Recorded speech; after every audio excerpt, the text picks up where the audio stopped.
اس چیز کو اگر آپ اس طرح سے بھی کمپیئر کریں کہ اگر میں اپنے والدین کی زندگی کو دیکھیں تو کیا ہم لوگ کی زندگی ہمارے والدین کی زندگی سے بہتر نہیں ہے؟ اور اگر ہمارے والدین اپنے والدین کی زندگی کو دیکھیں تو کیا ان کی زندگی ان سے بہتر نہیں ہے؟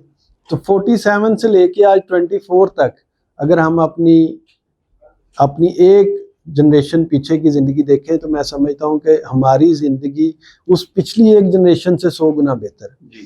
تو اس کا مطلب ہے کہ پاکستان میں دن بدن ترقی ہو رہی ہے. آج کے دن میں بھی میں ایک دوست کے ساتھ بیٹھا یہ ڈسکس کر رہا تھا کہ ہر بندہ اس وقت منیمم بھی کوئی 50,000 لاکھ روپے اپنے ہاتھ میں لے کے گھوم رہا ہوتا ہے, موبائل کی شکل میں, گھڑی کی شکل میں. آپ خود اس چیز کو سیکنڈ کریں گے اور ہمارے ویورز بھی اس چیز کو سیکنڈ کریں گے کہ آیا یہ آج سے 20-25 سال پہلے کی جو جنریشن تھی, جو ہمارے والدین ہیں, کیا وہ یہ سوچ سکتے تھے کہ 1.5 لاکھ روپے جیب میں ڈال کے ویسے ہی گھومتے پھر رہے؟ تو اس کا مطلب ہے آج ہم وہ کر رہے ہیں. اور اگر ہماری اگلی جو جنریشن ہے ان کے لیے یہ گیجٹس بالکل ایک پینٹس کی طرح ہیں. وہ جاتے ہیں جا کے جی یہ ہمیں 10,000 کا یہ دے دے, 20,000 کا دے دے, وہ اس چیز کو سمجھتے کچھ نہیں. لیکن ناشکری کا جو ایک ایلیمنٹ ہے وہ جب تک ہمارے اندر سے نہیں گزرے گا. میں ایک جگہ ایک بزرگ کو سن رہا تھا, انہوں نے بڑی اچھی بات کی کہ ہم لوگ نعوذ باللہ قوم بنی اسرائیل بنتے جا رہے ہیں. اللہ نے ہمیں بے شمار نعمتیں دی ہیں. میرا نہیں خیال, شاید آپ بھی اس چیز کو سیکنڈ کریں گے, آپ اس علاقے سے ہیں, صوفیاء کرام کو سمجھتے ہیں, ان کو جانتے ہیں. میرا نہیں خیال کہ اس پنجاب کی دھرتی میں کوئی بندہ شام کو بھوکا سوتا ہوگا. نہیں, بے شک ایسے. ایک اللہ نے, ایک صوفیاء کرام نے ایک سسٹم بنا ہے کہ اس میں لوگوں کو کھانا ملتا ہے, لوگوں کو رہائش ملتی ہے. ٹھیک ہے, مشکل اچھے برے حالات ہر بندے پہ آتے ہیں جاتے ہیں, اس بحث میں نہیں پڑتے. لیکن کوئی بھی بندہ, میں نہیں سمجھتا یہ آج کے دور میں بھی کلیم کرتا ہے کہ وہ بھوکا سوتا ہے. آج لاہور میں اگر کوئی بندہ رہتا ہے, اللہ معاف کرے اگر اس پہ کوئی برا وقت آ گیا, تو اگر وہ آج داتا صاحب چلا جائے تو اس کو 24 گھنٹے وہاں پہ لنگر ملتا ہے, کھانے کو ملتا ہے.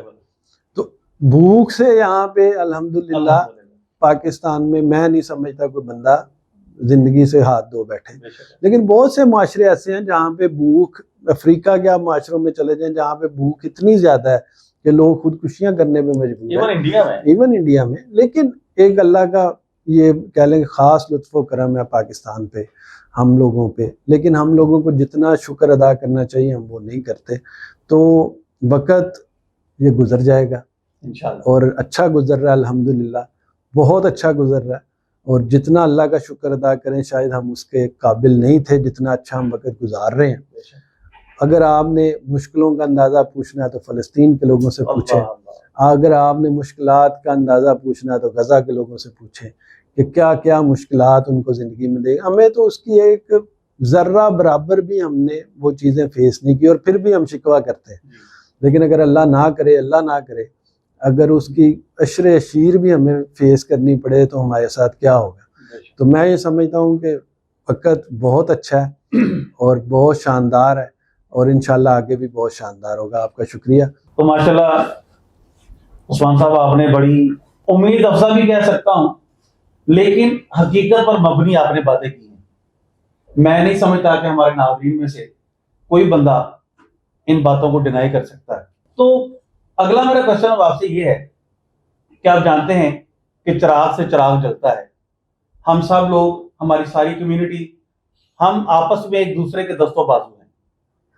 تو ہمارے جو کلک پراپرٹی مینجمنٹ کے چیئرمین ہیں حسن جٹ صاحب, ان کے ساتھ آپ نے اپنے ریلیشن کو کیسا پایا؟ پراپرٹی کے کام کے حوالے سے, بینگ اے ہیومن بینگ, آپ نے کیسا پایا حسن جٹ صاحب؟ خالد بھائی, حسن بھائی سے جو تعلق ہے میرا, وہ کہہ لیں کہ میرا ڈائریکٹلی بعد میں تعلق بنا. میرے والد صاحب کا حسن بھائی کے ساتھ 2014-15 میں, مطلب ان کا پہلے تعلق اسٹیبلش ہوا. وہ حسن بھائی اور میرے والد صاحب مل کے, حسن بھائی کا بحریہ آرچرڈ میں آفس تھا, تو والد صاحب میرے جو ہیں وہ انویسٹمنٹ کرتے تھے حسن بھائی کے ساتھ. تو الحمدللہ آج 9 سال ہو گئے ہیں اس تعلق کو, اور ہمارا تو ماشاءاللہ فیملی تک ٹرمز ہے.